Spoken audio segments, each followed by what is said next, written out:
una terrible historia, realmente una tragedia, vivida por niños, niñas y adolescentes con discapacidad auditiva, sordos e hipoacúsicos, institucionalizados, provenientes de familias pobres, con problemas familiares terribles, condiciones todas estas que fueron tenidas en cuenta para hacerlos víctimas. ¿Qué pasa cuando el mal, en lugar de ser castigado, es mantenido oculto? ¿Cuánto tarda en volver a emerger? ¿Qué oscuras consecuencias puede traer el hecho de que un grupo de delincuentes terminen siendo avalados y protegidos por una de las organizaciones más poderosas del mundo? ¿Y qué pasa cuando esos delincuentes se abalanzan sobre el sector más débil de la sociedad? De eso vamos a hablar en este informe, de eso y de otras tantas cosas. Hoy vamos a conocer un caso que fue descrito como una tragedia que perduró durante décadas. Sin embargo, y tras lo que se descubriría, podemos afirmar que no se trató de una tragedia, sino de un pacto criminal. La hipoacusia, sordera o deficiencia auditiva es un trastorno sensorial que consiste en la incapacidad para escuchar sonidos y que dificulta el desarrollo del habla y el lenguaje.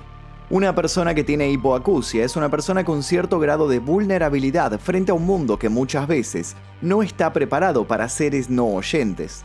Si una persona con hipoacusia no logra contar con la herramienta de la comunicación, sus derechos se pierden progresivamente, dado que esa persona termina invisibilizada. Estando al tanto de esas necesidades básicas a veces inconclusas, fue que un grupo de monstruos trazó una trampa mortal.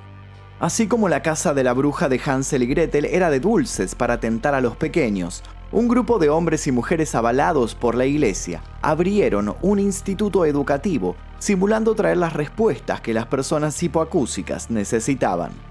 En realidad traían consigo el mismísimo infierno. Hoy vamos a hablar de un caso que conmocionó a su país de origen, pero que también paralizó al mundo.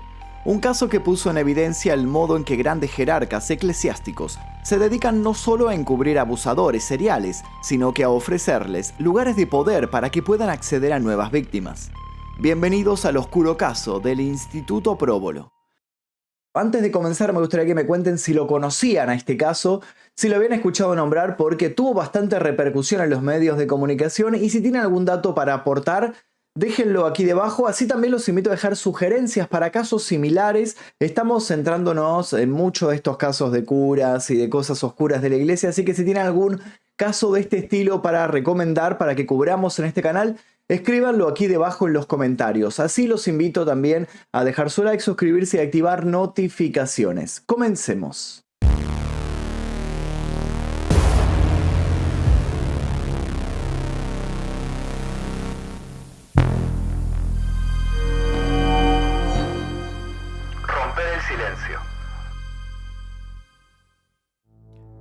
Diana Lizarraga tenía 25 años en 2016 y la idea de ser madre fue para ella la gota que la ayudó a colmar un vaso de resignación, dolor y frustración que venía llenando hacía muchos años. Diana es hipoacúsica y pasó parte de su infancia y adolescencia en el Instituto Próbolo de Mendoza, en Argentina, un instituto que para ese entonces poseía una reputación global altísima. Se lo consideraba emblema de inclusión para brindar educación, actividades y formación para todos esos chicos y chicas con deficiencias para oír.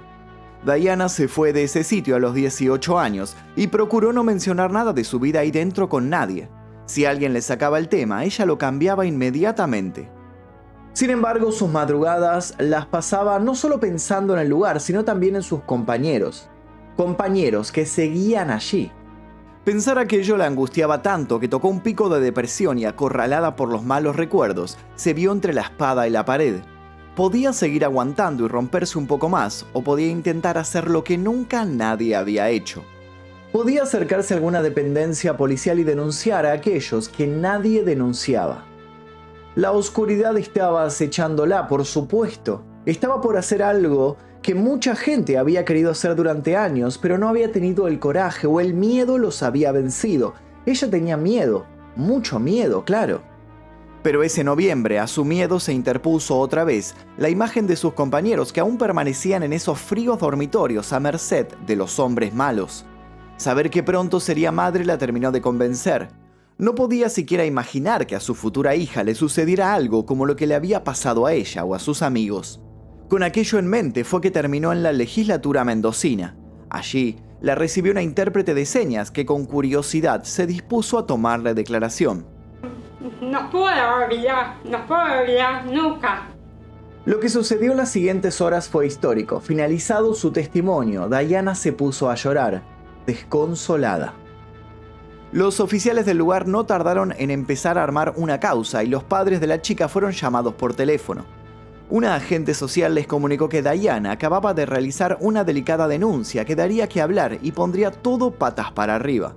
Una denuncia gravísima que, de ser cierta, podía comprometer a gente de mucho poder. Pero no nos adelantemos. Antes de saber de qué se trató la denuncia de Dayana, a quiénes denunció y por qué los denunció, es necesario que comencemos por el principio. Antonio Próbolo y su congregación. De algún modo, el comienzo de esta historia nos remonta a más de 200 años en el pasado. Más precisamente al 1801, año en que nació Antonio Próbolo, un joven entusiasta con intenciones de dedicar su vida al prójimo. Fue por ese impulso solidario que Antonio estudió bajo la tutela de los Carmelitas Descalzos y luego se preparó para el sacerdocio en el Seminario Episcopal de Verona, Italia. Finalmente, en 1824, y con tan solo 23 años, logró su objetivo de ser ordenado cura, pero ese sería apenas el primer paso de su agitada carrera. Una vez asignado a la parroquia de San Lorenzo, se dedicó principalmente al apostolado de la juventud, a la predicación de las misiones al pueblo y a los retiros de seminaristas y del clero. Como puede intuirse, tenía el tacto, la sabiduría y la sensibilidad como para asistir a los ciudadanos o a colegas por igual. Rondando 1830, se topó con un grupo de jóvenes sordomudos y descubrió en ellos todo un nuevo universo que lo deslumbró, lo conmovió y lo hizo pensar sobre el rol de las instituciones religiosas. Atravesado por estos dilemas es que decidió dedicarse a trabajar específicamente con personas que poseyeran estas deficiencias. Con esmero y dedicación se encargó de generar nuevos métodos comunicacionales y llevó cada uno de sus avances frente a los más destacados políticos de su época, en una clara muestra por poner el ojo en problemáticas que solían ser omitidas. Por invitación del obispo de Verona y de la emperatriz, abrió una escuela femenina para sordomudas y el 23 de septiembre de 1839 envió una solicitud al Papa Gregorio XVI para la aprobación de su propia fundación, a la que pensó en llamar Compañía de María para la Educación de los Sordomudos. Estaba entusiasmado frente al desafío que se había autoimpuesto, pero no llegó a conocer los frutos de su labor. El 4 de noviembre de 1842, Próbolo moría de hidropesía, dejando un enorme vacío en su comunidad. Su proyecto rápido quedó en manos de uno de sus discípulos y su escuela pronto empezó a conocerse como Instituto Próbolo. El 27 de febrero de 2017, el Papa Francisco reconoció las virtudes heroicas de Antonio Próbolo, por lo que desde ese momento es reconocido como venerable. Hasta aquí tenemos la historia de un hombre en apariencia honorable con muy buenas intenciones. Un hombre que tal vez esperaba ser recordado como un luchador incansable por aquellos que más lo necesitaban. Lamentablemente hoy el apellido Próbolo está asociado a todo lo contrario. Al escucharlo la gente se persigna, pero no en señal de respeto, sino como queriendo espantar algo horrendo. Las primeras denuncias. En Argentina, el Instituto Próbolo desembarcó en 1914. En ese año se fundó un colegio para sordomudos en La Plata, capital de la provincia de Buenos Aires. Por la vanguardia de la propuesta, no es sorpresa que tan solo 12 años después se abriera otro instituto idéntico en el barrio de Flores. Para 1998, la congregación contaría ya con 3 edificios oficiales en el país, siendo el último en fundarse el situado en la provincia de Mendoza. La realidad es que si estas denuncias no hubieran salido a la luz, hoy tal vez habría otras 2 o 3 sucursales más en territorio argentino. Para muchos, los servicios que allí se brindaban eran poco menos que revolucionarios. La institución gozaba de fama mundial y se la consideraba un ejemplo a seguir. Quienes trabajaban en ella se encargaban de pasear por los barrios y pueblos más necesitados del país, buscando chicos y chicas con problemas auditivos. Chicos y chicas que habían quedado desplazados del sistema y la formación convencional. Luego de entrevistarse con sus respectivas familias, los trabajadores del Próbolo procedían a hacerles una oferta que nadie podía rechazar. Ellos podían darle al pequeño o a la pequeña la ayuda que necesitara en un colegio pensado en base a sus requerimientos, un lugar donde se pudiera relacionar con otros, un colegio internado que estaba gestionado para literalmente cambiarles la vida. A juzgar por lo que pasó, podemos decir que los jóvenes curas no estaban mintiendo. Las personas hipoacúsicas que allí fueran alojadas realmente cambiarían sus vidas, pero para mal. Y para hablar de cómo todo lo que era una propuesta luminosa se comenzó a cubrir de sombras, es preciso que hablemos de un hombre en especial, un sacerdote llamado Nicola Corradi. El cura llegó a la Argentina proveniente de la sede de Verona en 1970. Se le encomendó la tarea de dirigir el Instituto Próbolo de La Plata. Su labor en el cargo fue positiva y constó de algunos para nada menores logros. Nicola recibió a mucha gente poderosa en sus oficinas, tramitó cuantiosas donaciones y dio acalorados discursos en los que mencionaba y remarcaba cómo todos somos iguales ante los ojos del Señor. Todo transcurrió sin mayores inconvenientes hasta que en 1982 aparecieron las primeras denuncias de abusos. Un grupo de familias alegó que varios sacerdotes de La Plata, entre ellos Nicola Corradi, habían atentado contra la integridad de los niños. ¿Y qué pasó con semejante acusación? ¿Dio la vuelta al mundo y puso en alerta a las autoridades? Bueno, la verdad es que no. Las familias denunciantes eran muy humildes y fueron silenciadas de inmediato. Los medios no ahondaron en el tema y la iglesia se abstuvo de hacer cualquier comentario. Muchos, sobre todo los que habían depositado gran cantidad de esperanza en aquel proyecto, se trataron de convencer de que aquello había sido un malentendido o una estrategia de desprestigio que ocultaba otro tipo de intereses. Sea como sea, el próbolo no solo no fue investigado, sino que comenzó a crecer y a reclutar nuevas personas. Cuando se inauguró el edificio en Luján de Cuyo, en Mendoza, Nicola fue premiado con la dirección del sitio. Quienes lo despidieron de La Plata se cansaron de repetir que no había hombre más indicado para una tarea tan delicada y humanitaria. Así, el cura fue recibido con aplausos, con besos, con abrazos y pancartas cuando llegó a su destino. Miles de familias lloraron emocionadas, pensando que la presencia de Nicola traería algo de justicia a sus tierras. No sabía que la tempestad estaba a punto de desatarse sobre los internos. Los antecedentes de Corradi. En Mendoza, Nicola se hizo la misma reputación intachable que en La Plata, hasta que en 2006 los rumores de un escándalo llegaron otra vez hasta él, a casi 12.000 kilómetros de distancia, en su Italia natal. 50 integrantes de la Asociación de Exalumnos del Próbolo de Verona se habían reunido con el superior general del instituto para solicitarle que se separara de la institución a 26 sacerdotes acusados de pederastía. El pedido nuevamente no gozó de éxito ni de repercusión. ¿La razón? Con total frialdad, la ley italiana esbozó que con culpa o sin ella, los supuestos delitos de los curas ya habían prescrito. El tiempo había pasado. Nada podía hacerse. Esta actitud tan poco empática y carente de sentido enfureció a una parte de la población que empezó a hacer sus propias averiguaciones. Esta presión social hizo que en 2009 se llegara a conocer el caso de otros 15 exalumnos que aseguraron haber sufrido abusos entre 1954 y 1984. Nuevamente la justicia decidió hacer oídos sordos, amparándose en los años transcurridos entre el delito y la denuncia. Pero investigadores más curiosos abogaron por acceder a la lista de presuntos delincuentes sexuales y finalmente lo consiguieron. Quedaron atónitos cuando descubrieron que había allí un nombre por demás reconocido. El nombre de un cura que no solo seguía trabajando para la iglesia, sino que era constantemente premiado por la misma. Ya deben saber de quién hablo. Sí, de Nicola Corradi. Esta vez, las alarmas sí llegaron a dispararse y la pregunta de rigor no se hizo esperar. ¿Acaso Nicola había sido trasladado de Italia a Argentina justamente por tener un comportamiento indeseado? ¿Lo habían mandado fuera del país para salvarlo de que lo atraparan? ¿Era capaz la iglesia de hacer algo así? Para mostrar objetividad en su propio relevo de datos, el Vaticano ordenó la creación de una comisión independiente cuyo rol era el de indagar en todo el asunto. Esta comisión terminaría condenando a solo uno de los sacerdotes inculpados, y condenando es apenas un modo de decir. Lo único que hicieron fue apartar al hombre a un retiro obligatorio para que se dedicara a las plegarias, en total libertad, lejos de cualquier castigo real. Por el resto de las denuncias, el veredicto fue contundente. Todos eran inocentes. De nuevo, Quienes deseaban creer en Corradi suspiraron aliviados, pero tantos otros ya empezaron a presentir que había en todo el tema gato encerrado. Como si con lo sucedido no fuera suficiente, el nombre de Corradi apareció públicamente en Italia por segunda vez en 2014.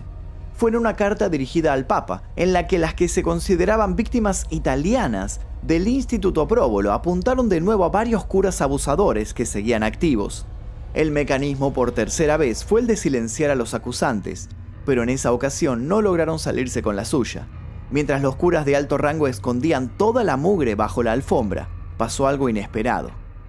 Y ese algo tuvo un nombre y apellido: Dayana Lizarraga. Y es así como nuestra historia vuelve al principio. Testimonio de las víctimas. Dayana contó que ella y sus ex compañeros, todos estudiantes del Instituto Próbolo, habían sido abusados en más de una ocasión. No por uno, sino por muchos de los que dirigían el sitio. Con el valiente testimonio de Dayana, pronto tantos otros salieron a la luz. En su conjunto, todas estas denuncias dejaron a la vista un macabro modus operandi que se había mantenido durante años. Un modus operandi que buscaba despojar de todo derecho a las víctimas, al tiempo que se las ultrajaba de modo violento. Quedó claro en primera instancia que quienes realizaban los abusos eran todas figuras de poder, sacerdotes o enfermeros que se mostraban como intocables frente a los niños y las niñas de la institución. Esta maniobra de mostrarse todopoderoso frente a una posible víctima genera que quien sufre el abuso se sienta incapacitado de enfrentar a su agresor. Eso sin contar que los niños y niñas suelen ver en estos adultos a personas que deberían protegerlos, por lo que tienden a estar con la guardia baja. Por otro lado, los abusadores contemplaban un factor para nada menor. Al ser sus víctimas personas con hipoacusia y de recursos económicos limitados, era muy difícil que se efectuara una denuncia. Por si acaso y para terminar de dar descrédito a los niños y niñas, el instituto procuraba no enseñar el lenguaje de señas, reduciendo así las posibilidades de que el daño fuera exteriorizado. La incapacidad para comunicarse, sumada a las sutiles pero constantes amenazas, hizo que los jóvenes que tuvieron que padecer los maltratos terminaran concluyendo que nada podían hacer para salir del círculo tóxico en el que se encontraban. Algunos abusos eran tan brutales que los chicos y chicas terminaban en una sala médica, inconscientes.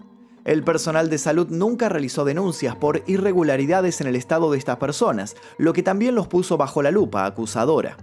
Muchas familias fueron por primera vez conscientes de estos horrores cuando los testimonios empezaron a brotar. De a poco, e inspiradas por el ejemplo de quienes los antecedían, las víctimas pidieron ayuda para expresarse y se propusieron ayudar ellos mismos a los demás. Lo que quedó al descubierto dejó indignada a toda la sociedad y los periódicos de todas las partes del globo se encargaron de cubrir el asunto. Rápido se supo que muchos niños y niñas que solían acudir al próbolo decidieron acabar con sus vidas. Quizás porque estaban cansados de tanto calvario, ¿a qué tormentos eran sometidos en ese lugar? El asunto empeoraba por cada paso que la justicia daba. Así todo, el sector más creyente alegaba que los relatos se estaban malinterpretando. Muchos de ellos se negaban a creer que hombres y mujeres en teoría entregados a la búsqueda del amor fueran viles monstruos. Cuando una terrible cámara oculta salió a la luz, ya nada pudieron hacer para sostener la inocencia de los predicadores. Cuando esa cámara oculta se hizo pública, todo se desmoronó para ellos. La cámara oculta. Cuando se recolectaron más de 2 docenas de acusaciones, se abrió la causa por abusos sexuales en el próbolo de Mendoza. De inmediato, el arzobispado de aquella provincia sostuvo que desconocía los antecedentes del cura italiano Nicola Corradi. Sin embargo, más temprano que tarde se comprobó que aquello era falso y que en realidad siempre se había sabido que el hombre venía de Italia con terribles antecedentes. La gravedad del asunto era enorme. Muchas personas habían sido conscientes de que Corradi era un potencial peligro para los niños y las niñas, y así todo lo habían puesto al mando de una institución donde los infantes estaban particularmente desprotegidos. ¿No parece hecho a propósito? ¿La iglesia acaso había entregado a esos pequeños? En medio de la candente polémica, una cámara oculta se sumó al conflicto. Un video que fue grabado de incógnito por un periodista que se hizo pasar por un exalumno del próbolo y se acercó a hablar con un cura italiano que se encontraba internado. En el video el hombre reconocía sin rodeos que la institución había enviado a Argentina a curas que habían sido acusados de abusos en la sede educativa en Verona, en el norte del país. En el resto de los 13 minutos que dura el material, el ex sacerdote también admite que mantener relaciones con los niños era algo habitual que todos realizaban y que se consideraba más una travesura que un pecado. Tras la publicación y viralización de este estremecedor material, el Vaticano tomó su primera acción oficial respecto de los abusos y envió a 2 sacerdotes argentinos a investigar lo ocurrido en Mendoza. El vicario judicial Dante Simón, uno de esos responsables de realizar la recolección de datos, pidió la aplicación de la máxima pena para Corradi y otro de los curas, y propuso que ambos fueran despojados de sus vestiduras. El otro de los hombres destinado a la investigación fue denunciado por una de las querellas por encubrimiento. Con este panorama por delante, con una iglesia que parecía mirar para otro lado y con toda la sociedad expectante, se llevaron a cabo los tan ansiados juicios. Los juicios. En 2018, el monaguillo Jorge Bordón se declaró culpable de 11 cargos de abuso en un juicio abreviado y fue condenado a 10 años de prisión. Un año más tarde, el 25 de agosto de 2019, se inició el juicio oral conocido como próbolo, el que tuvo en el banquillo al ya mencionado Nicola Corradi, al cura Horacio Corbacho y al jardinero Armando Gómez. Los 3 llegaron acusados de abuso y corrupción por un total de 15 hechos de abuso y corrupción de menores. El caso significó todo un desafío no solo por la delicadeza del mismo, sino porque se descubrió que todo el sistema judicial no estaba del todo preparado para tratar con personas hipoacúsicas. El modo de tomar testimonios implicó la adaptación de prácticas habituales a otras más inclusivas. Esto llevó a que se analizaran las discriminaciones que presentaba nuestro actual modo de educación-comunicación, casi puramente oralista. De un modo o de otro, solventando todas estas primeras dificultades, sobraron pruebas para demostrar la sistematicidad con la que se cometieron los abusos dentro del Instituto Próbolo. Esta sistematicidad implicaba, para poder funcionar, de la ayuda de terceros que o bien encubrieron o bien decidieron hacer la vista gorda con lo que estaba pasando. En definitiva, al comprobarse la pesadilla ocurrida en el Próbolo, se estaba afirmando sin más una extensa cadena de complicidades. Condenas. Finalmente, después de 3 meses de juicio y la declaración de 90 testigos, el 25 de noviembre de 2019 Corradi fue condenado a 42 años de sentencia, Corbacho 45 y Gómez a 18. En 2021 Corradi moriría a los 84 años en prisión domiciliaria, beneficio al que había accedido por tener, según sus defensores, problemas de salud. Es importante remarcar que si bien la medida fue histórica para la Argentina, dado que nunca en el país se había dictado una sentencia tan alta para curas, ni Corradi ni Corbacho fueron expulsados del sacerdocio. Para el ex cura y escritor Adrián Vitali, las razones por las cuales la Iglesia Católica ha podido convivir con los abusos que se producen en su seno, hay que buscarlas en la concepción que la institución tiene del cuerpo. Para la Iglesia el cuerpo no es tan importante como el alma, y como lo que hay que salvar es el alma, lo que le sucede al cuerpo se resuelve en la confesión. Esta concepción ha avalado las perversiones de hombres y mujeres a lo largo de cientos de años. Como uno de los testigos del juicio contó haber sido abusado por Corradi en los años 80 y 90, pero en la sede de La Plata del Instituto Próbolo, la fiscal Cecilia Corfield reabrió el expediente en esa ciudad bonaerense. De este modo quedó detenido el profesor de informática José Brites y se pidió la extradición del sacerdote Eliseo Pirmati, en ese momento de 83 años de edad y viviendo en Verona. Italia se negó a extraditar al hombre, que es acusado de por lo menos 3 hechos de abuso sexual, exhibiciones obscenas y la facilitación de la corrupción de menores agravada, todos crímenes ocurridos entre 1982 y 2002.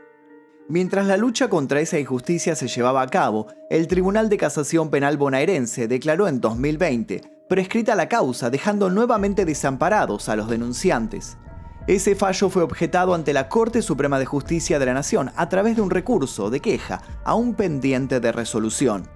En 2020, 3 víctimas de abusos del Próbolo de Mendoza y La Plata viajaron decididos a no quedarse de brazos cruzados a Ginebra.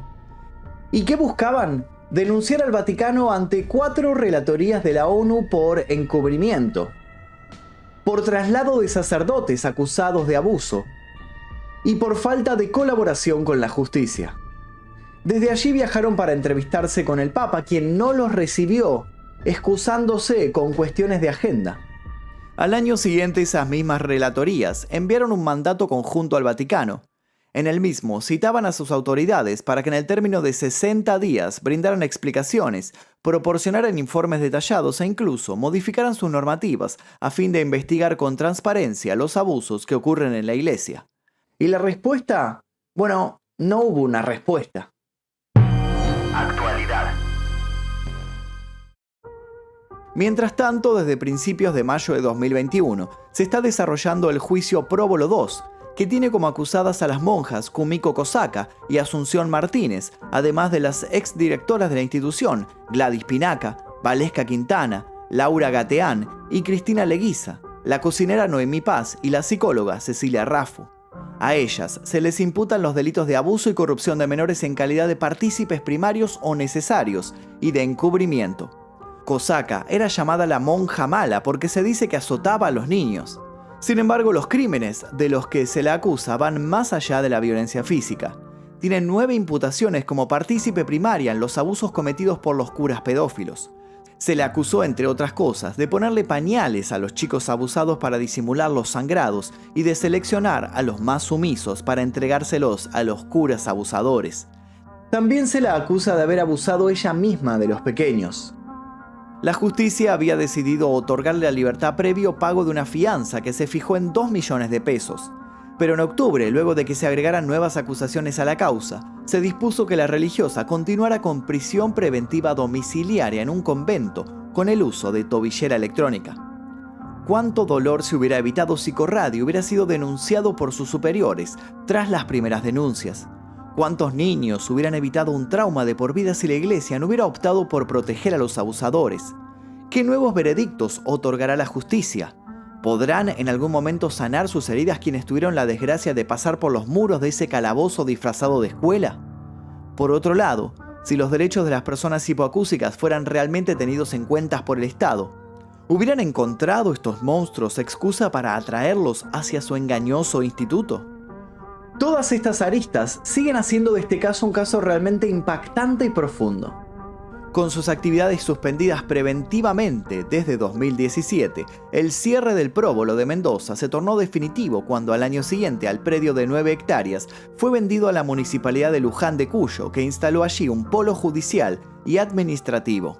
Hoy, el lugar pretende mostrarse pulcro y trata de dejar atrás su aura oscura. Sin embargo, para las familias que pasaron por toda la odisea, es difícil que el sol vuelva a brillar. Saben que la luz recién va a hacerse un lugar cuando la justicia pueda, por fin, hacer su trabajo, sin nubes ni sotanas ensombreciendo el panorama.